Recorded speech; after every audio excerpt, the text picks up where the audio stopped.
अस्सलाम वालेकुम नाज़रीन, मैं आपकी मेज़बान साइमा शफ़क़त प्रोग्राम ज़राअतनामा में एक नया मौजू कपास की काश्त लेके हाज़िर खिदमत हूँ। नाज़रीन, कपास पाकिस्तान की एक अहम नकदावर फसल है और पाकिस्तान की बरामदात में कपास और इसकी मसनूआत का बड़ा हिस्सा मुश्तमिल है। कपास की पाकिस्तान की मईशत में बहुत अहमियत है और इसी अहमियत को मद्देनज़र रखते हुए आज हम अपने स्टूडियो में दावत दी है डॉक्टर ग़ुलाम सरवर साहब को, जो कि बहसीयत सीनियर साइंटिस्ट अपनी खिदमात सर अंजाम दे रहे हैं कॉटन रिसर्च स्टेशन फैसलाबाद में।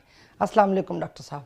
वालेकुम सलाम। आज के प्रोग्राम में मैं आपको खुशामदीद कहती हूँ। Thank you. डॉक्टर साहब, हमारे काश्तकारों को ये बताइएगा कि ये कपास की काश्त के लिए कौन सी ज़मीन बेहतर है? इसके लिए ज़रखेज़ महरा ज़मीन जो है वो सबसे बेहतर है, जिसमें नामियाती मादा जो है उसकी मकदार काफ़ी मौजूद हो और उसमें पानी जज़ब करने की सलाहियत भी काफ़ी हो, वो इसको चाहिए। क्योंकि ये 7-8 माह की फसल है, बल्कि 10 माह तक भी चलती है, तो इसलिए इसमें वो ज़मीन जिसमें इसकी जड़ें गहरी जा सकें, तो वो ज़मीन इसके लिए बेहतर है। अच्छा सर, ये बताइएगा कि कपास की काश्त के लिए ज़मीन की तैयारी कैसे करनी चाहिए? ज़मीन की तैयारी जो है उसमें गहरा हल चलाना चाहिए।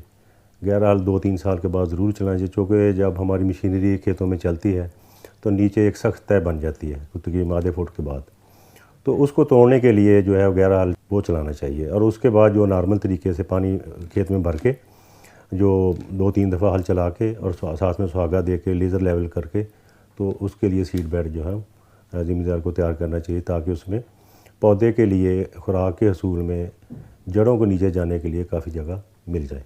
डॉक्टर साहब, हमारे काश्तकारों को ये शरा बीज के बारे में भी बताएं कि कितनी शरा बीज फ़ी एकड़ होनी चाहिए जिससे पौधों की मतलूबा तादाद जो है वो हासिल कर सकते हैं। अगर बीज का उगाव जो है ना वो 75% से ज़्यादा हो, तो फिर ये है कि अगर हम चोपे लगाते हैं तो उसमें 6 किलो बीज जो है ना काफ़ी है 1 एकड़ के लिए पौधे पूरे करने के लिए। अगर और ड्रिल के लिए जो 8 किलो, अगर बीज का उगाव 60% या ऐसे ऊपर 60 से 75% तक है, तो फिर 8 किलो बीज फ़ी एकड़ चोपे लगाने के लिए और ड्रिल के लिए 8 किलो बीज वो काफ़ी होता है। क्योंकि हमने पौधे का फासला 1 फुट या इससे कमो बेश वैरायटी के लिहाज से या ज़मीन के लिहाज से रखना होता है। अगर हम अप्रैल में काश्त करते हैं तो 17,500 से लेके तकरीबन 21,000 तक बनते हैं पौधे, वो हम फ़ी एकड़ रख लें।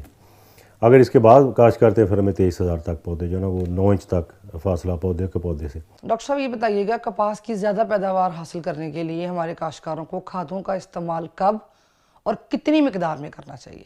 इसमें एक जो हम आम रिकमेंडेशन देते हैं कि अगर आपकी ज़मीन कमज़ोर है तो उसके लिए जो है 100 किलोग्राम नाइट्रोजन और कोई तकरीबन 40 किलोग्राम जो है फास्फोरस और 35-38 किलोग्राम जो है पोटाश, ये ज़रूरी है। इसी तरह हम इसको कम कर लेंगे। अगर ज़मीन हमारी दरमियानी है तो इसमें हम 90 किलो पे आ जाएंगे नाइट्रोजन पे, दूसरी वो 30 पे आ जाएगी। तो जो बहुत ताकतवर ज़मीनें हैं हमारी, उसके लिए हम कहते हैं कि 80 किलोग्राम कम से कम जो नाइट्रोजन है वो चाहिए, और जो 25 से 30 किलोग्राम फास्फोरस और 30 से 35 किलोग्राम पोटाश, ये ज़रूरी है। जो फास्फोरस है और पोटाश, ये जब हम ज़मीन तैयार करते हैं या बेड बनाते हैं उससे पहले उनको ज़मीन में मिला देना चाहिए। नाइट्रोजन है उसका 1/3 जो है वो बिजाई के वक्त, और उसके बाद जब फल उस पर भरपूर आना शुरू हो जाए एक डोज उस वक्त दे दें, या फिर इसके बाद जो है ना अगस्त में जाके एक खुराक उसको उस वक्त दें। लेकिन जो 30 सितंबर के बाद जो है ना हमें वो खाद बंद कर देनी चाहिए। डॉक्टर साहब, हमारे काश्तकारों को बताइएगा कि तरीक़ा काश्त के मुताबिक कपास की आबपाशी कब और कैसे करनी चाहिए? मरवजा 2 तरीके हैं, एक जो है जो पटड़ियों पे काश्त होती है और दूसरा है कि ड्रिल से काश्त होती है। इस दोनों में जो पानी की मकदार और पानी का वक्फा मुख्तलिफ है। अगर हम ड्रिल की काश्त की बात करते हैं तो उसमें यह है कि पहला पानी जो है वो 30 से 35 दिन के बाद हम कहते हैं कि लगाना चाहिए। उस वक्त उस पर फूल और गुड्डी आना शुरू हो जाती है। तो इसी तरह इसको चेंज किया जा सकता है। थोड़ा अगर वैरायटी आपकी ज़्यादा कदावर है या फल लेट लेती है तो उसमें 40 दिन तक 45 दिन तक भी, लेकिन 30 दिन 35 दिन से पहले पानी की ज़रूरत नहीं होती। तो उसके बाद बाकी जो पानी उसमें 12 से 15 दिन के वक्फे से वो लगाने चाहिए, और आखिरी पानी जो है वो 10 अक्टूबर तक। बेड के ऊपर यह है कि पहला पानी जो है वो बिजाई के 4 दिन बाद, ये ज़रूरी है, बहुत ज़रूरी है और बहुत क्रिटिकल है। क्योंकि जब बुआई की जाती है और पहले पानी होता है लगा खेलियों में या लगा के पानी छोड़ते हैं उसमें, तो बहुत सारे बीज ऐसे होते हैं जिन तक पानी जो है उसकी नमी नहीं पहुंचती और वो उग नहीं पाते। फिर अगर गर्मी ज़्यादा हो उससे मसला बनता है, किसी के ज़्यादा पानी लग गया ऊपर तो वो भी दब जाएगा। तो दूसरा पानी जो है ना वो 4 दिन के बाद जो है ना वो ज़रूरी है ताकि उसका उगाव बीज का मुकम्मल हो सके। उसके बाद ये है कि दूसरी तीसरी जो आपाशी है, चौथी वो 6 दिन के बाद। डॉक्टर साहब, हमारे काश्तकारों को बताइए कि कपास की छिदराई क्यों ज़रूरी है? हर पौधे को अपना फैलने के लिए, फल लेने के लिए उसको जगह की ज़रूरत होती है। तो इसलिए जब हम ये रिकमेंड करते हैं कि पौधे का पौधे फासला जो है वो 1 फुट तक होना चाहिए, तो उसमें यह है कि चूँकि ड्रिल में तो लगातार काश्त होती है, पौधे के साथ वो पौधे उगते जाते हैं दूसरे, तो उनको हमने निकालना होता है ताकि हमारे पौधों की तादाद जो मतलूबा है, मतलब 17,500 है, 18,000 या 20 या 22,000 जो भी है, उसको हम मेंटेन कर लें। दूसरा ये कि जब हम चोपे लगाते हैं, चोपे से काश्त करते हैं, तो हम रिकमेंड करते हैं कि 1 से ज़्यादा जो 5-6 बीज लगाएं। अब बाद जो पैसा होगा 5-6 बीज ही उगाएंगे, कुछ में 2 उगेंगे, कुछ में 3 उगेंगे। अगर वो पौधे हम उनमें से एक्स्ट्रा पौधे नहीं निकालते तो वो कोई भी पौधा जो ना सही तरीके से फल नहीं ले सका, वो उसकी ग्रोथ नहीं होगी।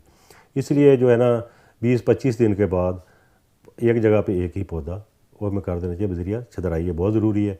और इसमें साथ में ये ख्याल भी रखना चाहिए कि जिन पे वायरस की अलामत आई हैं वो पौधे हम हर सूरत में निकाल दें, तो इससे हमें अच्छी फसल और सेहतमंद पौधे जो वो मिल जाएंगे। जी डॉक्टर साहब, प्रोग्राम के आखिर में आप हमारे काश्तकारों को क्या पैगाम देना चाहते हैं जिससे वो अपनी पैदावार में ज़्यादा से ज़्यादा इजाफा कर सकें?